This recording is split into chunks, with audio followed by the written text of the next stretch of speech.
So I really don't have Wicked merch to kind of show off and kind of have fun with. So here's the original book, which I found at Barnes and Noble, I believe. I was just kind of chilling there one day, and then I found this copy, which has the Broadway poster on the cover, and I thought it was cool. I have not read it yet. Probably should at some point. But hey, the pages are green. Or like the outward pages are green. How do they do that? That's so interesting. Hello everyone. In case you couldn't tell from this and this color, I went to see Wicked Part 1. And to tell you the truth, I was so immensely curious about this movie. Because for those who don't know, this has kind of been in development hell for a long time. It really wasn't until earlier on in, I want to say, 2023, 2022, is my timeline correct? I don't know. That we got confirmation that John M. Chu, I can talk. What was that? John M. Chu was going to direct this movie. We finally got confirmation of who's playing who in the movie, and then we got the news that this was going to be a two-parter. And I honestly did not know how to feel about that, because for one thing, the original Wicked musical is not really a long show. It's around 2.5 hours-ish, give or take the 15-minute intermission, but it's not long. It's not, or at least it's not longer than movies nowadays, so to speak.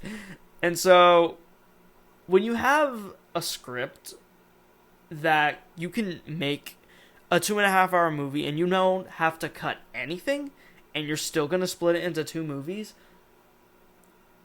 you better have stuff that was worth adding. Because it just feels like a waste. And so, that was kind of in the back of my mind, even though so far everything was kind of clicking with me, you know. I liked the casting announcement. The promos and trailers looked really good. Not spectacular, but I really liked what was going on. And again, I was a fan of John M. Chu because of his work on In the Heights. And, I really liked that movie. I thought that was directed pretty well for the most part. And when it came to this movie, a lot of thoughts going on. So, we're going to talk about them. Now, before we go any further, there are going to be some slight spoilers in this review. There are some tweaks and some changes made from stage to screen, but for the most part, it's not that different from the stage show. But if you're the kind of person that wants to know what those changes are and wants to be surprised, you want to go in blind, feel free to watch the movie. It's really good. I highly recommend it. And, you can come back afterwards if you want to. Please do. I really need the views. So as to kind of give an overview as to what Wicked is, it's very much a backstory prequel to The Wizard of Oz, and leading up to the events of The Wizard of Oz in the second act of the musical. However, the perspective is now focusing on the two witches in the story, Glinda the Good and the Wicked Witch of the West, named Elphaba in this material. And we see the two of them meet at Shiz University, we see them become roommates, and we see them not really get along, but then soon a friendship forms, and throughout the story, leading into the events of the Wizard of Oz, we see that friendship get tested, and really see how Elphaba kind of became this caricature of a wicked witch that we all know from the 1939 film.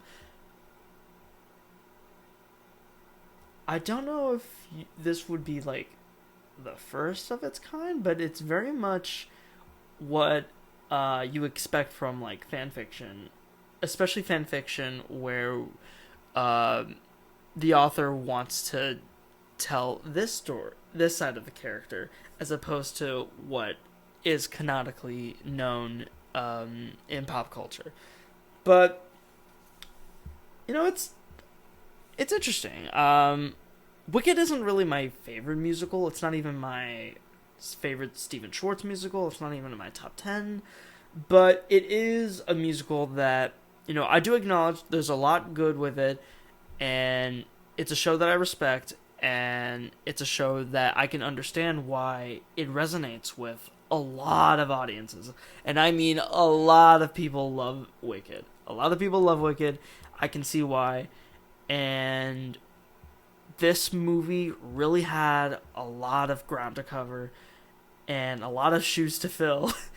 And really, this could have been such a flop. This could have been such a slap in the face, especially because movie musicals, while they have gotten better in terms of how people are approaching the craft and the overall production of these movies, a good majority of them are still kind of floundering and feeling that embarrassment of being a movie musical, which, if you're embarrassed to do a musical, then don't be a musical. It's kind of counterintuitive.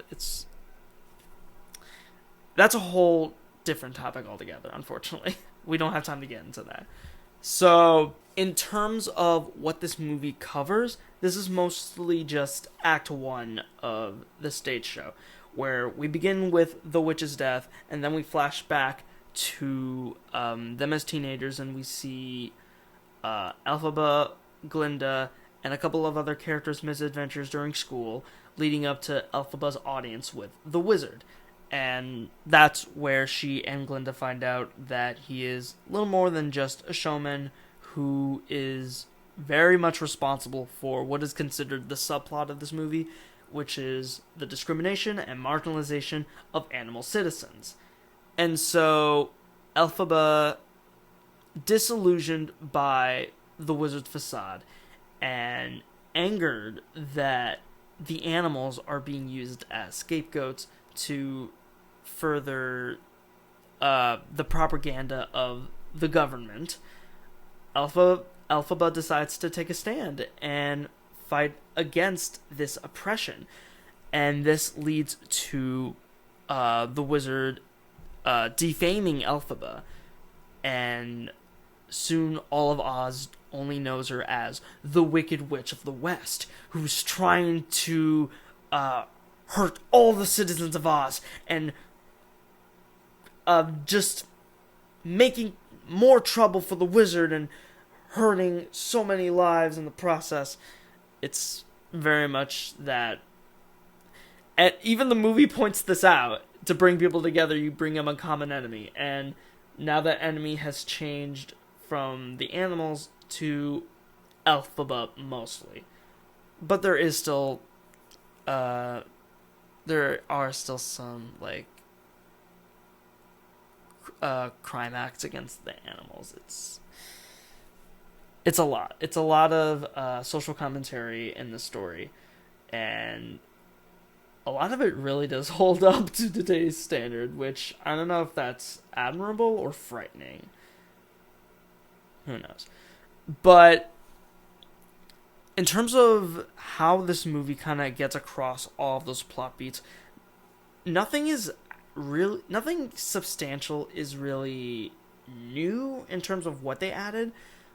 The thing that this movie kind of did was it took what was kind of already present in the stage show and was able to expand it in a way where it feels organic and natural to see unfold as we go from plot beat to plot beat.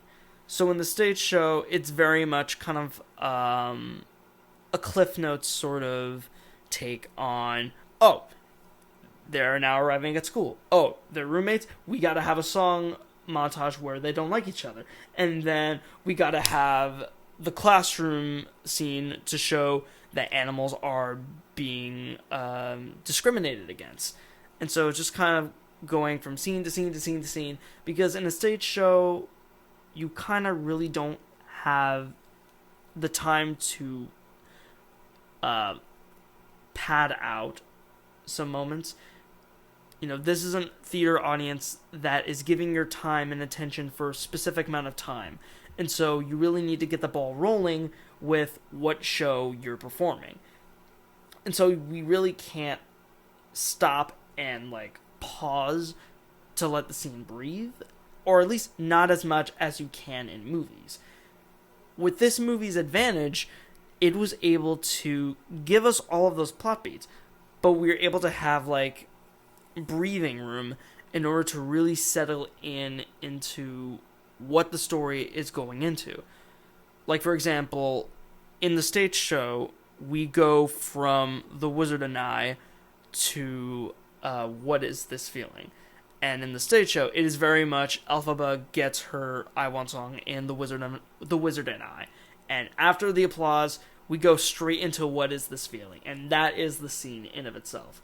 In this movie, we have a little time to see both Elphaba and Glinda settle into their room, and we see immediately what their dynamic is going to be at the beginning stage of this relationship. And we have this time to settle in and establish these working parts before we transition into What Is This Feeling? Hopefully I'm not hurting my mic too much because I keep tapping this thing. Although the majority of the plot beats remain the same, the circumstances and how they unfold are a bit different. Not too much, but there are some tweaks. Something bad, instead of that scene and song being primarily in the classroom, we actually have Elphaba and Dr. Dilliman have a conversation, and then we spend some time in Madame Morrible's sorcery class, and then Elphaba follows Dilliman to kind of this animal clubhouse where Dilliman and the rest of his colleagues are talking about, what is going on with the animals in Oz, and then we get the song. And so, instead of this kind of scene where a professor is kind of telling his student what he fears might happen, this is now a song where we see this citizen, this animal, this person, warning the rest of his kind, his colleagues, that something is coming. It might be rumors, but there is something going on, and we need to be careful. And it kind of gives that emotional punch to the material that, well, it's certainly there in the stage show, but it's very much marred down by the fact that it has to be confined into this set, and we spend a lot of time on the goat jokes, and the movie kind of cuts one of them. It keeps one because we do kind of need that, unfortunately, but it does trim it down so it's not as intruding and it's not as obnoxious, while still keeping that tone shift and keeping that emotional gut punch that the scene was trying to go for. In addition to that, we also get more background on Elphaba's childhood. We see her just kind of very much in her lonesome with Nessa Rose, her sister, and we get to see the sequence of these children Munchkin just kind of making fun of her skin, just calling her names and all that, and then we see a glimpse of her magical powers and how at that moment they are tied to her emotions, and we get to see firsthand how strained her relationship with her father is. And one of the interesting things about how we see Elphaba's conception is that after the birth, we get that take it away in between baby Elphaba crying and, showing more of her magic, like showing that this baby is magic. That's cool. And we see that she is primarily raised by the family nanny, who is a bear. And so this kind of adds to Elphaba's sympathetic nature towards the plight of the animals, because, she was primarily raised by animals. She understands them and relates to them because they are facing worldwide discrimination and are being ostracized for just not fitting into societal norms the same way Elphaba has been dealing with her entire life. I think overall, my favorite new addition added to this movie would be the lyrics to One Short Day. And that isn't to say lyrics were changed, but more so an entire new section was added to the song. And so in both the stage show and this movie, Elphaba and Glinda go to the Emerald City and they're having a grand old time in the merry old land of Oz. And so they go to see this show called Wizardmania. And in the stage show, it is very much this kind of praise piece to the Wizard of Oz, glorifying him and kind of really hyping up how great of a guy he really is. It's just, isn't he wonderful? It's very much like that kind of energy.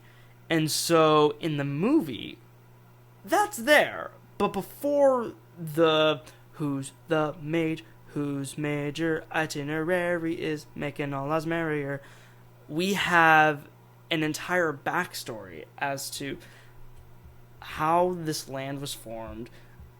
We get information on what the Grimmery is and how it works, and then we get this explanation as to how Oz came to the land of Oz and appointed himself as the wizard, and how he was able to read in the Grimmery. And it's all told in this kind of storybook, playhouse sort of, stage production. It's very fantastical, it's very whimsical, and it is very much biased in how it's portraying this backstory. And it's fascinating because it pushes that propaganda agenda that is so coded into Oz and the wizard himself. And on top of that, it's a nice kind of companion piece to what would become Madame Morrible section in the song Thank Goodness. Act 2 opens with this song where Glinda is wanting to celebrate throughout Oz and kind of forget your troubles, come on, get happy. And Madame Morrible is adding to this by recounting Glinda's first audience with the wizard until it was interrupted by the jealous, wicked witch. And it kind of has that same energy to it. And I can't wait to see how that plays out. That's going to be interesting. We also get tweaks to character portrayals, which we'll go more into that when it comes to talking about the performances in this movie. But for now, I do want to bring up the kind of one caveat in this whole thing. So I kind of have a bone to pick with the lighting in this movie. And it's just kind of really the only problem I have, or at least the problem that can honestly affect how much you enjoy this movie. When it comes to outdoor scenes, it's not too bad, everything seems to be fine in terms of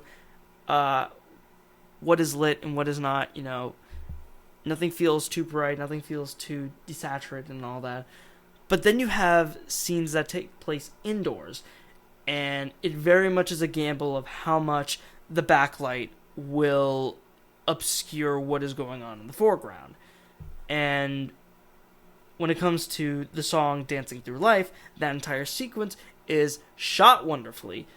I would like to see the storyboards for this, because the way the shot composition complements the song, is phenomenal. Chef's kiss.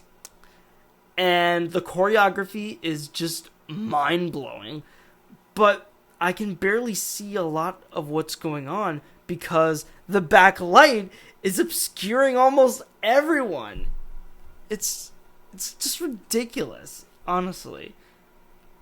And again, it's not with every scene, but for a majority of them, it's a little too bright. And I don't know how, but I do hope they kind of manage to be able to find a good compromise for part 2, but I don't know. I don't know what happened here. People have also been complaining with the colors of this movie, and sure, I can understand where they're coming from, but at the same time, this is a problem with most movies nowadays because everything is digital, and so when you shoot everything in digital, when you composite that in your editing software, no matter what, the footage is going to come out more drab and more saturated than how it would look on film.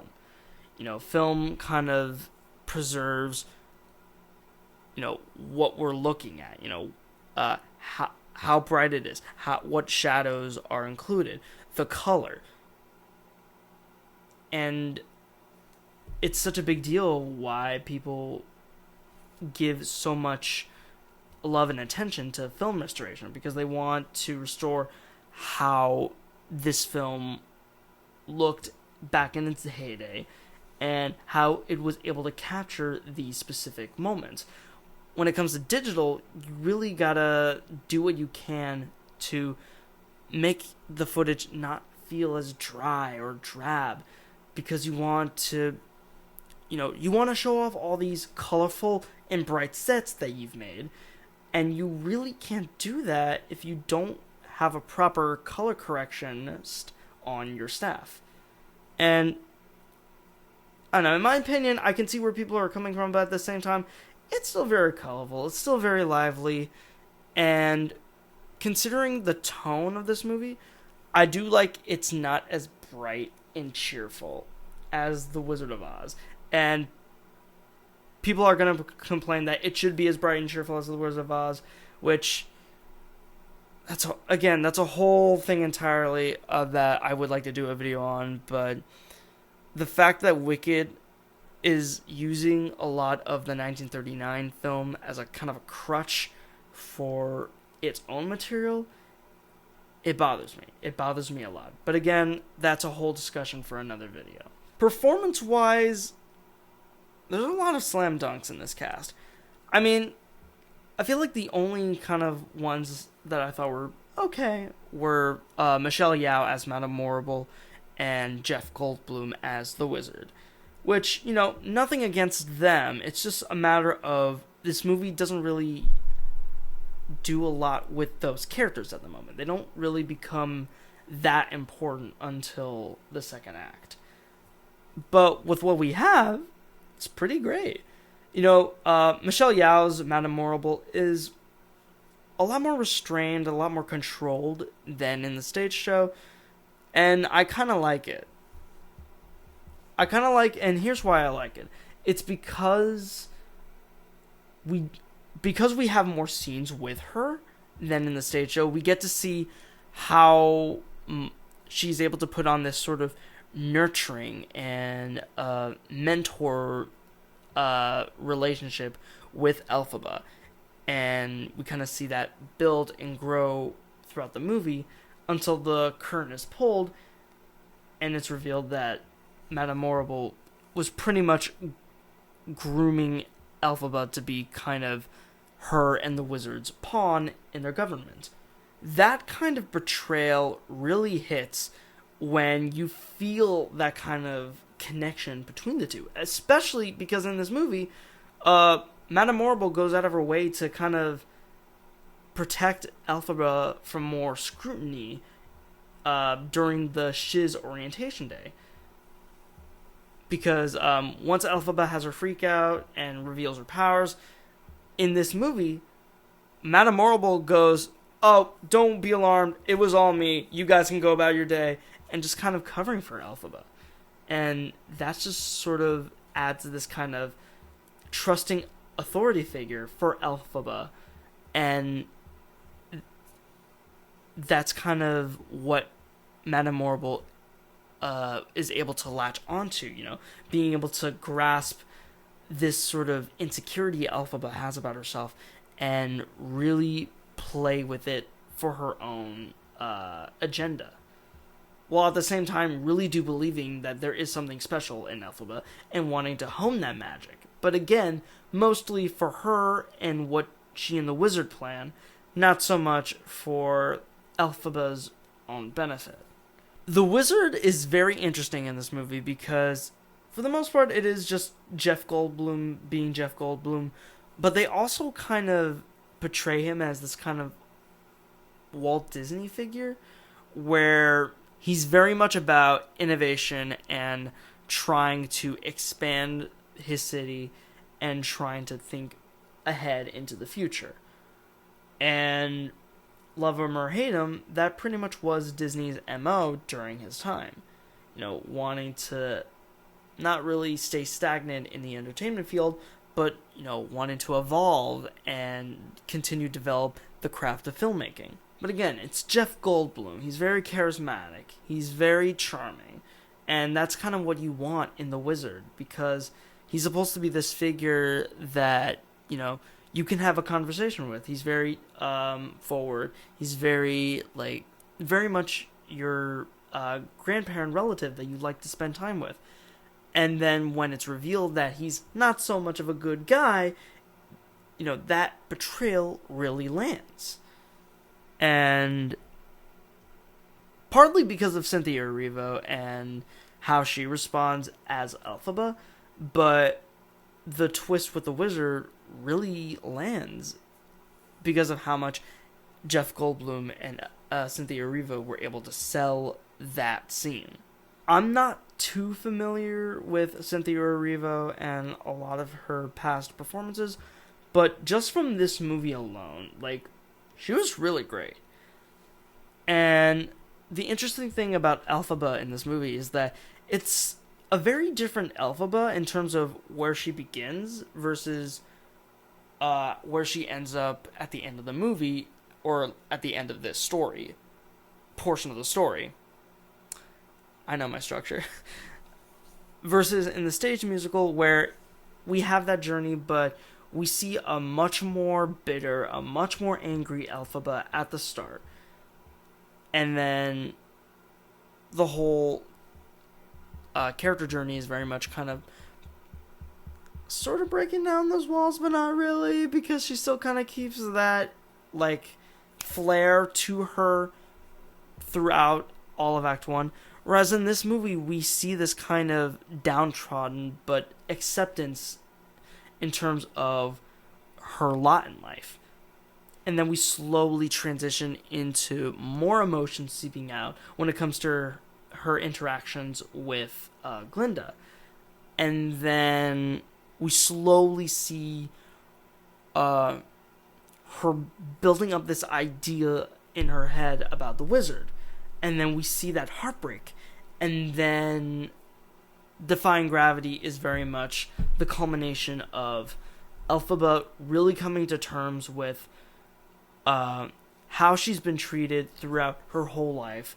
The people that she wants love and acceptance from, even if that love and acceptance is conditional. And it should never be conditional. And then we see just how she internalizes and interprets all of this, and is now going to fight for what she believes in, fight for herself, and not sacrifice her morals for the sake of validation. And I think Cynthia was able to really capture that, and then some, with this portrayal. If you were to tell me that Ariana Grande was going to be the MVP of this movie, I don't know if I would have believed you, but the fact of the matter is, she's really fantastic. every interview and like anytime she was able to talk about this movie, she mentions how she really did put in the work to try to, make this casting work, make it feel like we are seeing Glinda as opposed to Ariana Grande in Glinda cosplay.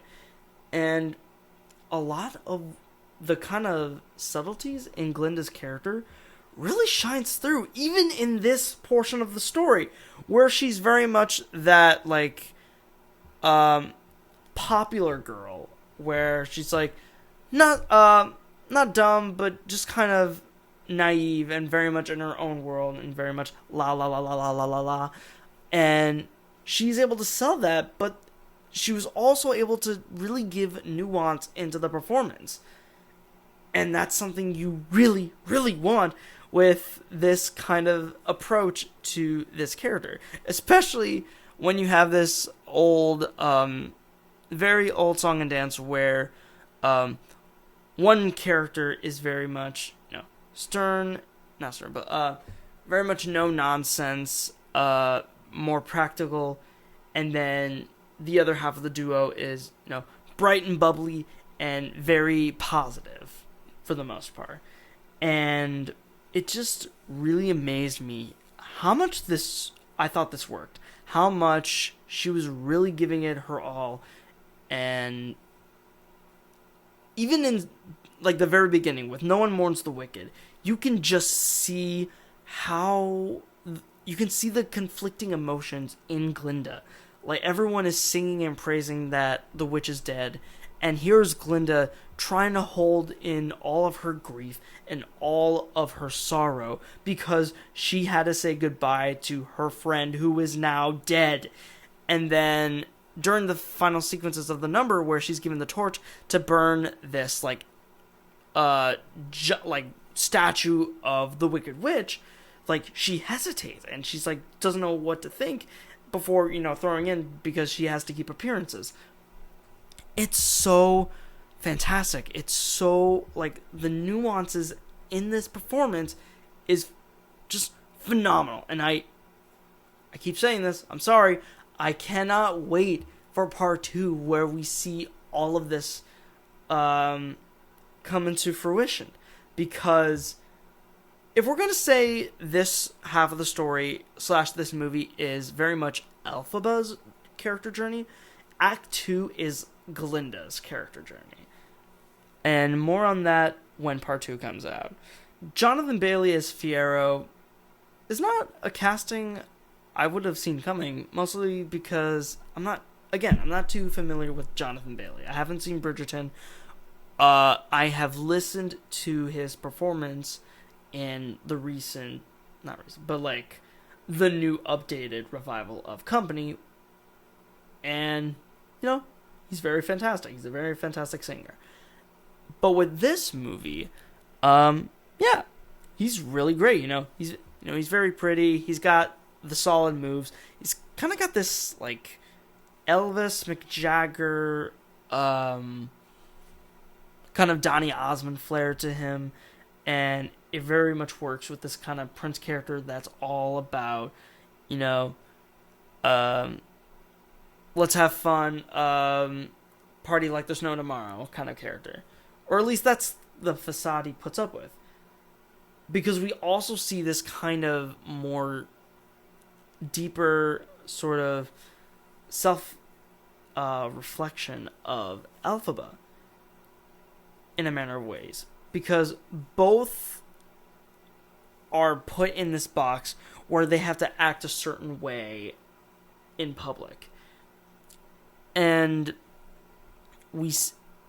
I don't know if I'm reading into this, but that's a notion that Elphaba and Fiyero are able to recognize in one another, and it's something that both Jonathan Bailey and Cynthia Erivo are able to sell in their exchanges, as well as them just kind of looking at each other without having to say anything. And it just makes this kind of forbidden romance a lot more intriguing and a lot more interesting than in the stage show, where, let's be real, the only relationship we care about is the one between Elphaba and Glinda. Ethan Slater is Bach in this movie, and he does a good job with what he's given, and I do like this kind of approach to him where he's not as much of an incel as he is in the stage show, if that makes sense. He's very, in the stage show, he's very pushy, he's very, like, almost stalkerish levels when it comes to his obsession with Glinda, and it's still kind of there, but, like, it's very much toned down to where it's not obnoxious, and I don't feel like I hate this character. We also have Marissa Bode as Nessa Rose, Elphaba's sister, and again, this isn't really the movie where that character does a lot, but, with the screen time she's given and the material she's given, Marissa really does a really good job selling this character. And again, this is a more nuanced take on Nessa Rose as a character, because in the stage show she's very much this kind of spoiled daddy's girl, and in a lot of ways she kind of feels like a damsel because she's confined in a wheelchair. She can't walk really, she needs assistance with a lot of things, and so this movie really plays on this feeling of inadequacy because she's in the chair, and she wants to do things for herself. She doesn't want to constantly rely on others, and considering where this goes later on, I really kind of like this attitude, and I'm gonna be interested in how it's going to change how she's portrayed in the second half going forward. But she's very charming. I really like her and Ethan Slater together, being able to work off of one another in terms of both Nessa and Bach. They're good. They're really good with what they're given, but they're definitely going to have a lot more to do in the second half. I mentioned that I liked Cynthia Erivo as Elphaba and that I really liked Ariana Grande as Glinda, but I think them together and making this making these characters really come to life in their dynamic and how they interact with one another, it really sells, and I think it really is important that it does, because this is the crux of why Wicked works as a story. Why, in my opinion, why I think a lot of people really latch on to this piece. It's because of the relationship of Elphaba and Glinda. If you don't have an Elphaba and a Glinda that can make this relationship feel real, we can believe that they start out as reluctant roommates and they're constantly butting heads with one another, being rivals in class, until they ultimately understand one another and become friends, and then circumstances out of their control tear the friendship apart, only to be able to reconcile before they never see each other again. If you don't have an Elphaba and Glinda that can make that believable, they can make that character journey feel real and feel believable, your show is going to fail. I don't think you have a good production of Wicked unless you have an Elphaba and Glinda that can work together. You can have a phenomenal Elphaba, you can have a phenomenal Glinda, but if they don't work together, if they don't have the dynamic where they can make that friendship and that character journey believable, you don't have a show. And it's the same thing with this movie. If Ariana and Cynthia didn't have the chemistry to make this friendship and this journey that they go on together feel real and feel believable, like I can suspend my suspension of disbelief and be in the moment with these two. If I can't do that, then you really don't have a movie. You don't, this story falls apart because it so much hinges on Elphaba and Glinda's friendship. And, Cynthia and Ariana were able to perform it in a way that feels natural, doesn't feel forced for the sake of story, and it's believable and it's emotional, and it very much reflects the kind of friendships you might have, or like I've had in the past. And I don't know, these were really talented actors given such powerhouse roles, and they were able to work in tandem to elevate this piece. Is this movie better than the stage show? I don't know. I don't know yet. Because this is only Act 1, and again, it's not fundamentally that different from what we see in Act 1 of the stage musical. And I also still don't like the idea that if I want to introduce someone to Wicked, and the only way I can do that if they can't go to New York to see the show is with a movie that's in 2 parts and is altogether 6 hours. I still don't know if I like that option, but I really did like this half. I did like this movie. It was able to really justify it being split into 2 movies. As I've always said, I can't wait for part 2. This is such an interesting experiment, and it's kind of mind-boggling that a lot of it is paying off in ways I did not expect. So if you haven't seen this movie already, I do recommend it, especially if you're a fan of Wicked. I think there's a lot to appreciate and a lot to love with this translation from stage to screen. And hopefully they can continue that with part 2. Guess there's no other way to end a Wicked themed video except